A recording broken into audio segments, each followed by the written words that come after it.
गाल खाली बड़ा है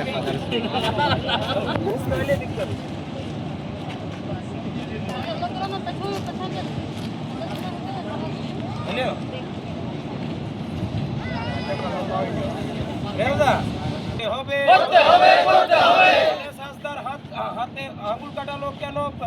জেপি সিং জবাব দাও, ছাড়া কাজ করানো কেন হচ্ছে? শ্রমিক এই লড়াই যতক্ষণ চলছে ততক্ষণ গণেশ হাসদা বা সমস্ত শ্রমিক নিজের অধিকার না পেয়ে যায়। তাই এই লড়াই চলছে, চলবে, চলছে, চলবে। এই লড়াই চলছে, চলবে, চলছে, চলবে। গণেশ হাসদা হাত দিকা, গণেশ হাত দিকা, সামনে যা, সামনে যা, সামনে যা, সামনে যা, হাত দিকা, যাকে বল বল বল দাদা। তার দুটো আঙ্গুল কেটে গেছে। কিভাবে?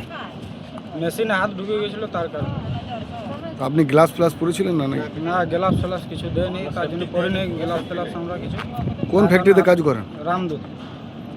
তো কোম্পানি কর্তৃপক্ষকে জানিয়েছিলেন না যে আপনার আঙ্গুল কেটে গেছে? কি করলো? হ্যাঁ, সব কিছু জানিয়েছি, খালি ট্রিটমেন্ট চলছে আর কিছু না।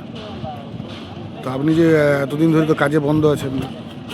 কাজে বন্ধ আছে, খালি ওটা 15 তারিখে ঘটনা ঘটেছে। আজ এক সপ্তাহ হয়ে গেল, খালি ট্রিটমেন্টই চলছে, আর কোনো কিছু সাহায্য পাইনি।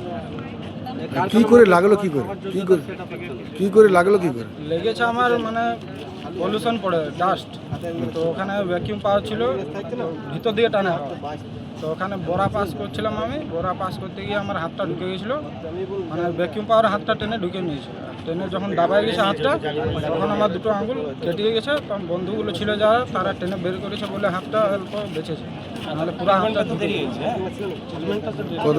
নিয়ে আপনাকে কোথায় ভর্তি করেছিল? কে ভর্তি করেছিল হসপিটালে? আমার প্রথম বলছিল পিঠাগিয়া নিয়ে যেতে, দিয়ে ফ্যাক্টরির ছেলেগুলো যারা ছিল সঙ্গে, তারা জোর করলো যে চলে যাবে। ঠিক আছে, ওকে দেখাবে ডক্টর। একটা অ্যাটেন্ডেন্টের নাম্বার দিন। ঠিক আছে, যেটা আপনাকে রিপোর্ট করবে। হ্যাঁ, ওকে দেখিয়ে দিবে। হ্যাঁ, ঠিক আছে, দেখিয়ে নাম্বার আছে তো দাদা?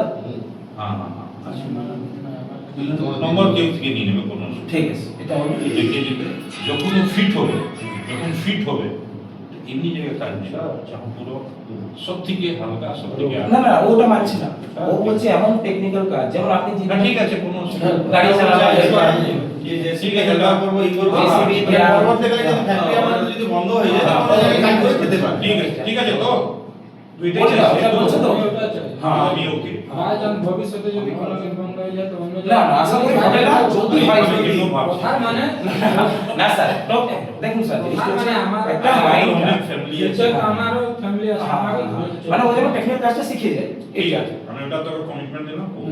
আপনি বেতনটা মেনটেন করবেন আশা করি। হ্যাঁ, একদম আশা করি, মানে ও আপনার মানে ফ্যাক্টরি জন্য একদম একদম। এটা হলো। তারপরে একটা যেটা কমার্সিয়াল ব্যাপার, সেটা আমাদের কাছে কোনো দরকার নেই। আপনি বসুন, লোড দিয়ে দিলে না না, ওর হাতটা গেছে ডিসপ্লে, তো যদি ওরা আমাকে বলে, তাহলে আমি আপনাকে বলতে পারবো, কেন ওরা 22 ওটা আপনি ওর সাথে বুঝবেন। আমরা কিছু না, আমি দেখে বলছি, আমরা মিডিয়েটর নয়। আপনি বসে যান, ও যদি 2 টাকা মেরে যায়, আমি চাইবো, আমি এটা করবো যে আপনার এই ক্লাসটা আছে, যে আপনি যতটা কম করতে পারেন আর ওর নিয়ে যতটা বেশি করতে পারেন। হ্যাঁ, এটা আপনি বুঝে নিন। কাজটা ইএসআই পিএফটা ইমিডিয়েট, মানে এমন না হয় যে আগামী দিন কারো যদি আগামী দিন যদি কারো কোনো অ্যাক্সিডেন্ট হয়, তো হয়ে গেছে, নাম হয়েছে। তাহলে স্যার আগামী দিন আমি যেমন এটা দেখতে পাই। হ্যাঁ, তো সবাইকে বলো। স্যার ইএসএফ হলে এই পেমেন্ট হবে না স্যার। না না, পেমেন্ট তো হবে, ওইটা যেটা ছিল সেটা ছিল। পেমেন্ট 100% বলছি বাড়বে, যেটা মিনিমাম সরকার নির্ধারিত, সেটা স্যার ডিনাই করতে পারে না। তোমাদের ভালো জন্য মানে স্যার যদি চায় যে কোনো ঠিকাদার চাক, আমরা ঠিকাদার বসাতে রেডি আছি, যে নিজের মার্জিনটা কম করে লেবার একটু বেশি, এই তো ব্যাপার। এবার তো ভাবতে হবে একটু, বাইরে কেউ নেই যে আপনার কাছে চাঁদা দেবে, আমি আপনাকে কথা দিচ্ছি। কিন্তু এইগুলো গাইড লোক সব আপনাকে সাপোর্ট করবে, একদম করে, একদম করবে। না না, এই যে একটা ভয়ের মাহৌল, এরা যখন আমার অসুবিধা হয়েছে, তখন এরা সবাই আমার সঙ্গে দাঁড়িয়েছে। এটাই বলছি, যখন আমার দরকার সবাই এরা দাঁড়ায়। আর এমন একটা লোককে আপনি আশা করি, ঠিক আছে, তো এবারে আপনি আশা করি যে আপনি যে কথা রাখুন, তো কনফারেন্সের ব্যাপারটা, কাজের ব্যাপারটা আর কম্পেনসেশনটা এমন হয়, আমি বলছি না 1 কোটি 2 কোটি হয় না, যেটা ওরা মেনে চায়, মানে আমরা যেমন না লাগে যে আরে বাবা ইতনা মিল গিয়া ইয়া ইতনা কম মিলা, এটা যেমন না হয়, আমি এটাই বলতে চাই। আর তাহলে আমাকে 22 হাজার কাছে জবাব দিতে হবে, এইটা আমি বলছি না। ওরা এখন উঠে আসবে না, আমি পারবো না সামলাতে। আমি কোনো পার্টি হয়ে আসিনি। আমাকে এমএলএ ফোন করছে, এমএলএ দাদা ফোন করছে, আমি ফোন তুলিনি। এবারে কি হবে না হবে এটা আমি জানি যে আমার সাথে কি হবে। এটা আমি বলছি দাদা, এখন আমি বলছি যে আপনি শুধরিয়ে নিন, আগের যেন না হয় দাদা। কেউ যদি অপাহিজ হয়ে যায় বলুন।